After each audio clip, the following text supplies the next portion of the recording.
Salut les amis, j'espère que vous allez bien. On se retrouve fin mai pour une vidéo, un tour du potager, pour voir un petit peu comment ça se passe malgré les aléas climatiques. Pour la petite histoire, je viens de me faire 11 minutes de vidéo et le micro était éteint.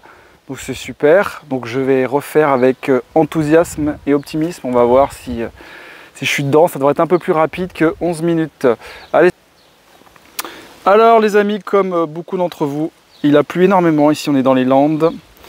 Et ça a été un peu la galère, surtout vis-à-vis des escargots qui ont ravagé pas mal de choses. Donc, on va voir comment ça se passe. Ici à gauche, les pommes de terre avec du paillage. Je mets mon paillage de tonte et je fais monter un maximum. Là, j'ai déjà testé, il y a déjà des pommes de terre. Donc, voilà, pour avoir un maximum de productivité. J'ai mis beaucoup de plants cette année. J'en ai mis une centaine puisqu'on consomme énormément de patates. Mon objectif, c'est 100 kg. On va voir ce que ça donne. Ici, tout là, de la vigne que je taille à 3 rangs après la dernière grappe. 1, 2, 3. Ça, c'est la technique traditionnelle. Et l'objectif ici était de faire de l'ombre pour les cassissiers ici, qui n'ont pas de cassis, puisque c'est des boutures, et j'imagine que ça sera l'année prochaine. Première fève ici, à droite, que je vais bientôt déguster. C'est pas mal ici les fèves, avec du retard, mais finalement... Et un nouvel ami, regardez bien, mon ami préféré au potager, le petit escargot. Il y en a des centaines par ici. Donc lui, hop, je ne le tue pas, je vais l'envoyer ailleurs. Hop, au revoir. Ici des fraises, on a mangé pas mal de fraises. Donc je les ramasse malheureusement à peu près à ce stade, pour que ce soit pas bousillé par les escargots. Mais ça ne fait pas de fraises. Ici, plus loin, les poivrons. J'ai commencé à mettre du paillage sous les bâches. Donc, je vous rappelle la technique ici. Une bâche pour éviter de désherber et au-dessus de la paille pour pas que ça monte trop en température l'été. Parce que j'avais fait un test une année, ça avait été très très chaud pendant la canicule 2022. De mémoire, ça a été un peu un vrai carnage. Ici, les oignons qui poussent tranquillement. Là, ici, qui a la rouille. Voilà. Attendez, je zoome. Voilà, voilà. La rouille. Là, il n'aime pas l'humidité. C'est dommage, puisque vu ce qu'il est tombé. Donc, mais j'en ai pas mal. Et j'attends que ça sèche. Et une récolte, j'imagine, au mois de juillet, ça va le faire. Là, encore de l'oignon à droite, à foison. Ici, des salades. Ça se passe plutôt pas mal, les salades. Très belle, celle-ci, c'est laitue, là. Au fond, mon petit poirier avec peu de pommes cette année, puisqu'il y a eu beaucoup de pommes l'année dernière. Là, encore des oignons ici. Là, mes aubergines. Premières aubergines. Voilà. Avec, pareil, mon paillage. Donc, une dizaine de pieds. Ici, mes premiers plants de tomates. Au total, j'en ai 50. Donc, 10 en masseur que nous irons voir tout à l'heure et 40 en extérieur. Pareil, avec un système de bâche dessous pour éviter de désherber. Et de la paille. Moi, j'arrache les gourmands. Je fais monter et pour la première année, à mon grand désespoir, j'ai traité à bouillie bordelaise. Voilà, ça m'embête, mais bon, vu ce qui tombe et vu le climat, vu les complications et vu les tomates qu'on mange ici, hein, moi entre 100 et 150 kg par an, donc j'ai traité, on verra bien. Je vais essayer de traiter une seule fois, peut-être une deuxième au minimum. L'avantage avec les bâches, c'est que quand je mets du produit, en fait, ça met quand même à côté sur la bâche, donc ça évite de balancer trop de cuivre dans le sol, quoi. Moi, j'essaie de m'auto-rassurer aussi, vous voyez.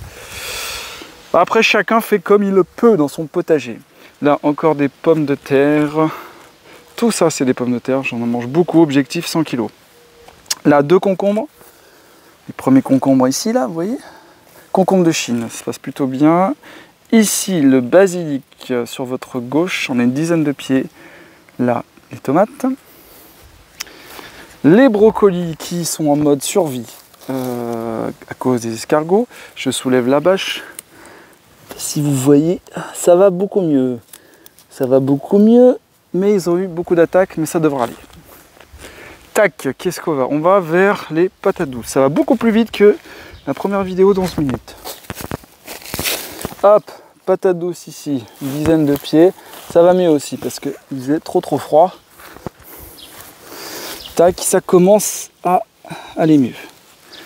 Dizaine de pieds, ça va le faire. Pareil, avec du paillage.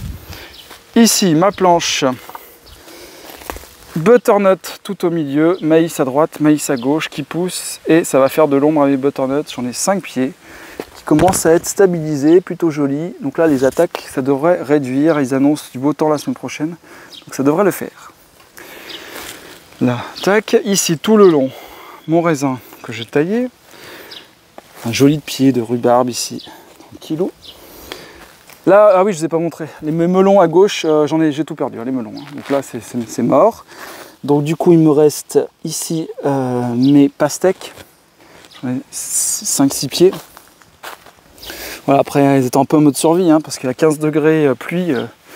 Voilà, là, la suite de mes tomates, qui bizarrement, elles sont plus jolies puisqu'elles sont à l'ombre. Bizarre, un peu bizarre. Mais elles sont très jolies, pareil, je les ai traitées. Voilà, on verra ce que ça donne. Pas mal de jolis pieds. Pour les espèces, donc je fais tomate steak, tomate marmande, tomate ananas. J'aime bien les grosses tomates, moi. J'ai une tomate du Liban que m'a donné une copine, très très bonne tomate.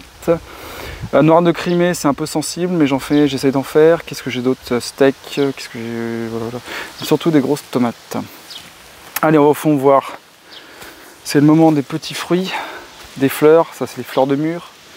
Framboises, j'en ai, ça commence pas mal les framboises. Les cassis, là les cassis, tac, ici les cassis, ça commence. Tac, tac, tac.